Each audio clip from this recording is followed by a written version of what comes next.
আসসালামু আলাইকুম প্রিয় দর্শক, আজকের ভিডিওতে দেখানো হবে উপায় না পেয়ে 50টি সাপের সাথে যুবতী মেয়েকে দাফন করা হলো কিন্তু কেন।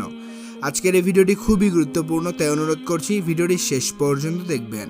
আর আপনি যদি একজন মুসলিম হয়ে থাকেন তাহলে ইসলামকে ভালোবেসে এখনই এই ইসলামিক ভিডিওটিতে লাইক দিয়ে চ্যানেলটিকে সাবস্ক্রাইব করুন।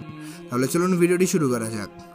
বন্ধুরা, 1986 সালের করাচির দৈনিক জং পত্রিকায় এক দুঃখিনী মায়ের একটি চিঠি প্রকাশিত হয়েছিল। সে চিঠিতে মহিলা লিখেছিলেন, আমার বড় মেয়ে কিছুদিন হলো মারা গেছে, তাকে কবর দেওয়ার জন্য কবর খনন করা হলো। কবর খনন করার পর দেখা গেল 50-60টি সাপ কিলবিল করছে। ওই অবস্থা দেখে দ্বিতীয় তারপর তৃতীয় জায়গায় কবর খনন করা হলো। যেখানে কবর খনন করা হচ্ছিল সেখানে ওই সাপ দেখা যাচ্ছিল। পরবর্তীতে পরামর্শক্রমে আত্মীয় স্বজন সেই সাপের উপরেই আমার মেয়ের লাশ মাটি চাপা দিয়ে ঘরে ফিরে এলো।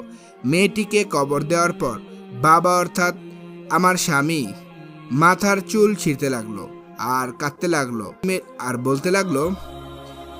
কাঁদতে কাঁদতে বলতে লাগলো আমার দুঃখিনী মেয়েটি নামাজ রোজা নিয়মিত আদায় করত, কিন্তু তার দোষ একটাই ছিল, সে ছিল অত্যন্ত ফ্যাশন প্রিয়।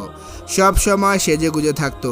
ঘরের বাহিরে যাওয়ার সময় উগ্র সাজগোজ করত। আমি নিষেধ করলে আমাকে অপমান করত। মুখে যা আসতো তাই বলতো, আমার কোনো কথাই সে শুনতো না। তো বন্ধুরা, এই ছিল আজকের ঘটনা। জানি না ওই মেয়েটির কবর এখন কি হচ্ছে।